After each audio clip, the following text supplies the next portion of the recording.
Good afternoon, welcome to Solent Sports News. It's 4 o'clock and I'm Benjamin Rees. Southampton might be beginning to turn the corner. They beat bottom of the table Watford 2-1 at St Mary's on Saturday. The victory is Saints' first win at home since April. Manager Ralph Hasenhüttl credited his players' second half performance after their woeful home form had racked up the pressure.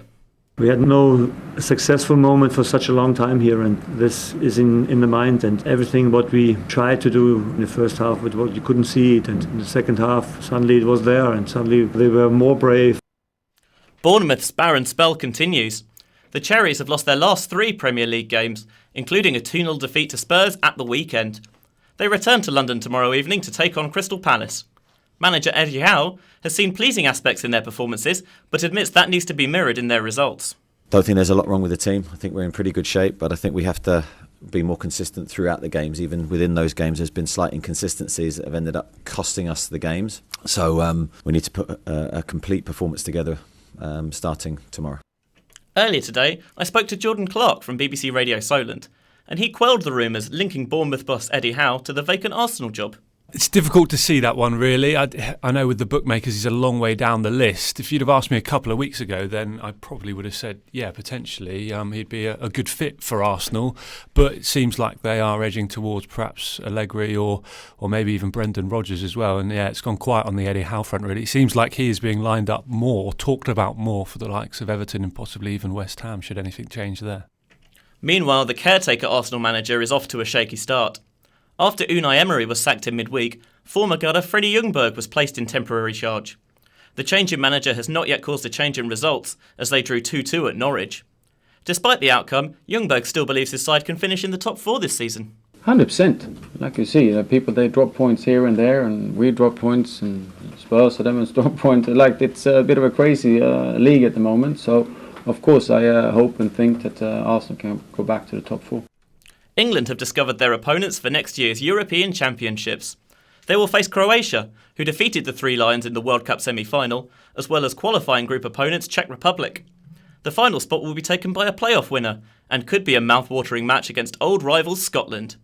An England semi-final would take place at Wembley, but manager Gareth Southgate isn't overlooking the group stage. To have the chance to go back to Wembley for a semi-final, we've got to win 2 critical qualifiers. We've only been to 1 semi-final in 40-odd years in European Championships, so I think it's way in the distance to be thinking that a semi-final at Wembley is an advantage. If we're there, then brilliant. The eyes of the football world turn to Paris this evening. The prestigious Ballon d'Or will be awarded in a star-studded ceremony. Current Liverpool and former Saints defender Virgil van Dijk is one of the favourites for the award.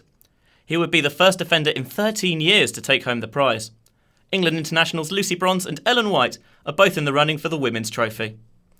Also happening tonight is the FA Cup third round draw, which includes National League side Eastleigh after they drew 1-1 with Crewe Alexandra. The matches themselves will be delayed, however, as each third round game will kick off a minute later than usual. This is part of the FA's Heads Up initiative around mental health awareness, encouraging fans to take a minute to think about their mental health. The cold, wind, rain and mud is no match for this next group of athletes. It all pales into insignificance when they get together at the local park run. With first-timers joining every week, the event continues to grow. Leanne Goodall explores what it means to those who attend. Well done, mate. Good job. Well done. Work. That's the sound of running shoes making their way through the mud and puddles of Netley Abbey's park run. Cheryl and the other 238 athletes do it for far more than just the weekly 5k around the park. If I've had a rubbish day, and I'm being very honest now, or I'm feeling a little bit low, a little bit dark.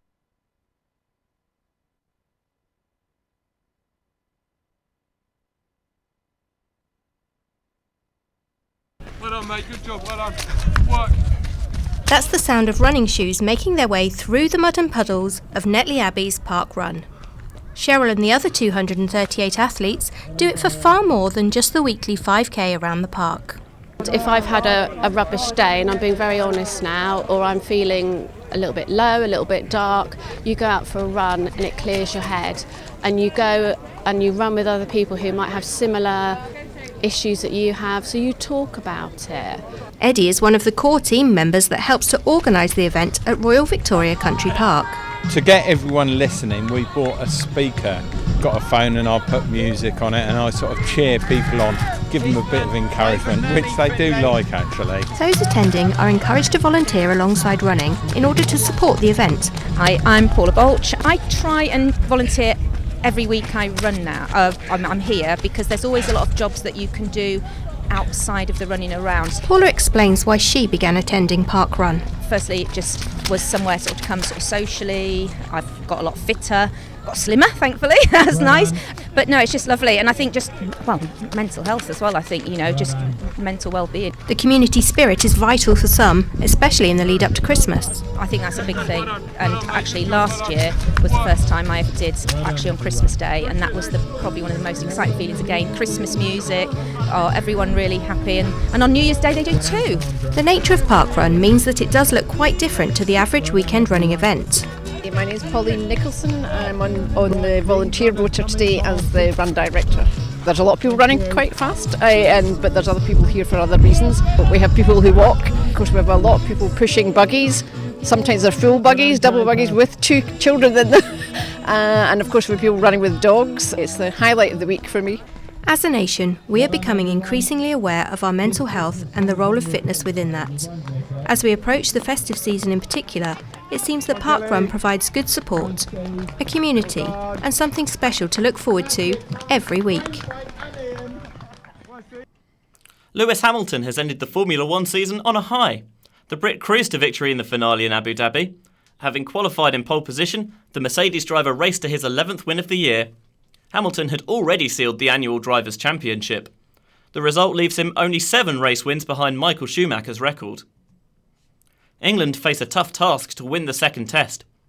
Opening on 269 for 5, they were eventually bowled out for 476. After losing 2 early wickets, Kane Williamson and Ross Taylor dug in for New Zealand. Victory for either side is unlikely as heavy rain is forecast for tomorrow.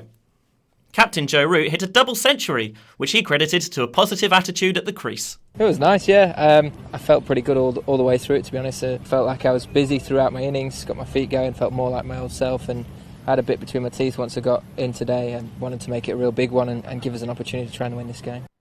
In other cricketing news, Australia have wrapped up a dominating victory over Pakistan. The visitors were bowled out for 239 in their second innings. This means they succumbed to defeat by a huge margin of an innings and 48 runs. Spinner Nathan Lyon, who will play for Hampshire next season, bowled well, taking 5 for 69. Basketball is all about teamwork. This is what the Solent Kestrels basketball team know how to do best, working together as a team. For more on the story, Valia Pilianidi reports. Well done, mate. Good job. Well done. It's difficult to see that one, That's really. the sound of running I know with shoes the making their bookmakers, way. it's a long way down.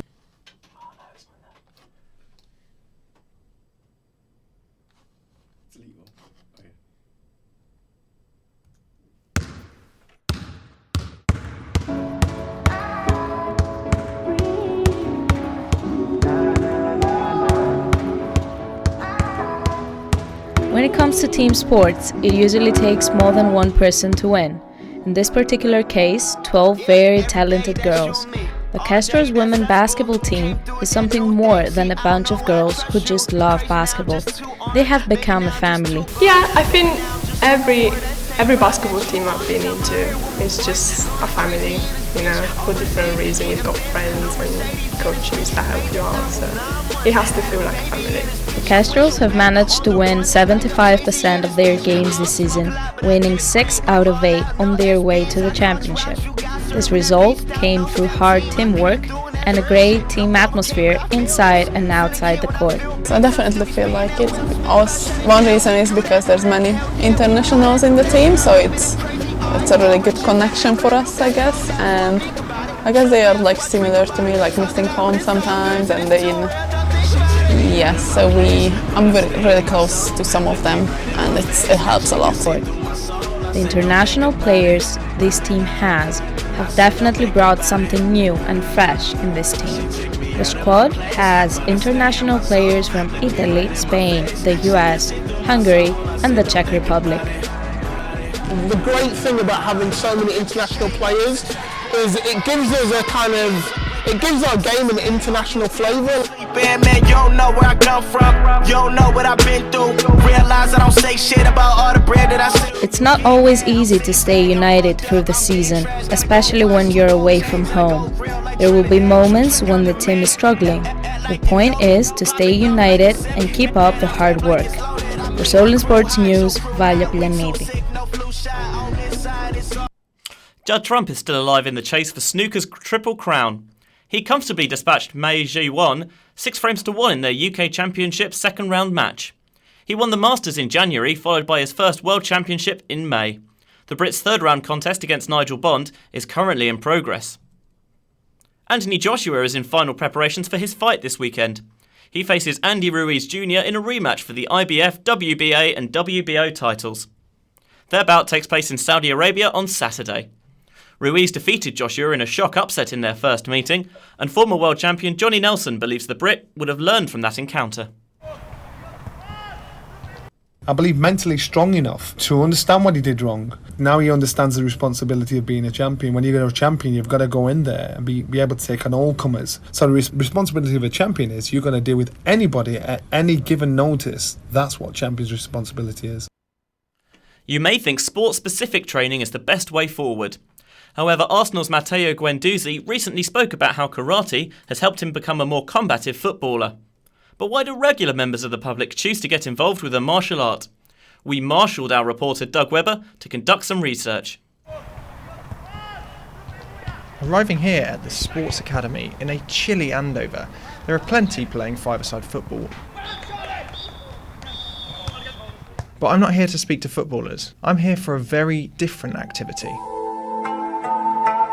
My name is Master Bonthais. I'm an 8th degree black belt. I'm a full-time professional martial artist. The Academy is home to Martial Art World, a family-run, state-of-the-art training facility. We could see the benefit of training together, working together and becoming so much closer knit. There are more than 500 people registered to train here, with an array of ages and backgrounds. My name is Bev Adcock. I have been doing martial arts for about 8 years. I work as a dog walker, so I'm out in isolated places by myself. I'm in my 60s, and martial arts has given me a boost of confidence in that area.